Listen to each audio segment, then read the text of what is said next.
si 2020 est une année bizarre, frérot, bizarre, Mhm. brutale, je l'aime cette année. Parce que ça nous force à avoir ces conversations-là et de faire quelque chose et qu'on ne peut pas rester passif. Autant bien pour le racisme que le sexisme, que la violence sexuelle et tout ça. L'environnement, tout. Ouais, hein? Ah ouais, Mais frère. ça nous force à nous, parce qu'avant, on était, s'il n'y avait pas eu la pandémie, on serait dans le dynamisme, on serait à chacun à nos affaires, du lundi au vendredi, faire nos Ouais, trucs, ouais, on serait dans ouais, notre égoïsme traditionnel. Et ouais. là, en fait, il y a une solidarité qui s'est formée surtout au niveau de l'écoute et de l'attention. Ouais, ouais, J'ai ouais, pu ouais. Et concevoir et tout ça. c'est sûr que ça polarise beaucoup les gens, mais c'est des conversations qu'on est obligé d'avoir. Et ça, c'est ça qui est magnifique, tu vois. Et c'est pour ça que moi, 2020, je l'aime beaucoup cette année, Et finalement. la conversation dont tu es le plus fier et dont tu as le plus appris, c'est laquelle, tu dirais? Le plus fier, c'est par toutes les conversations par rapport au racisme. Mhm. Et celle que j'ai le plus appris, et je continue encore à apprendre, c'est par rapport au sexisme et la violence sexuelle. C'est vrai, hein? Mm. C'est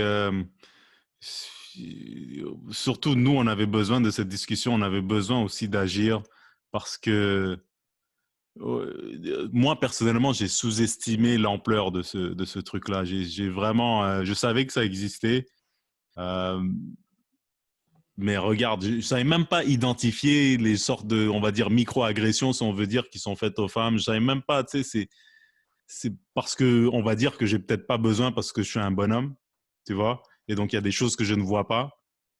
Bah, Et c'est ça un peu quand tout est un peu. Quand on parle de privilèges, nous, on a des privilèges en tant qu'hommes et certains ont des privilèges en tant que blancs. Puis quand tu es privilégié, que tu es dans une position privilégiée, tu ne vois pas nécessairement parce que tu n'as pas besoin de voir. Ce n'est pas toi qu'on le fait.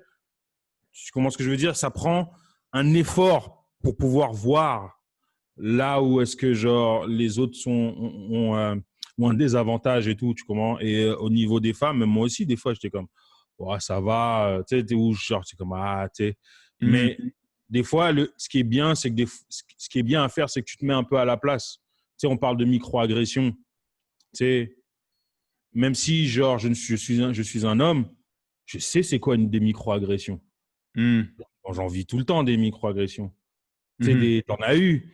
Hey, tu parles bien pour un noir, toi. Comme Ouais, ça, je genre, comprends. Oui, on peut le relier aux femmes aussi. Hey, t'es belle. je peux toucher tes cheveux. Ouais, Tu comprends? ouais. C'est quelque chose. Hey, toi, tu danses bien. Hey, la musique de ton pays, vas-y, danse. Ouais, exact. Tu sais ce que je veux dire? Tu comprends ce que je veux dire? Et je sais c'est quoi ce sentiment. Et puis, Mhm. t'es en minorité et tout. T'es comme, OK, ben, yo, OK, arrête, tu ris jaune. Ta gueule, connard. Ouais. Tu Mais, comprends? Tu ris jaune. Le nombre de fois que les meufs elles sont sorties comme ça, hey, t'as un beau petit cul quand elle est, ouais. ceci. Tu vois ce que je veux dire? Mais, Et que la fille, là, ouais, c'est ça. Puis c'est le gros porc. Tu comprends? ouais. C'est le même sentiment à peu près qu'on a vécu. Tu comprends? Même si c'est Mhm. peut-être à des échelles différentes, mais quand même. Ouais. Alors on peut se mettre l'un à la place de l'autre, tu vois?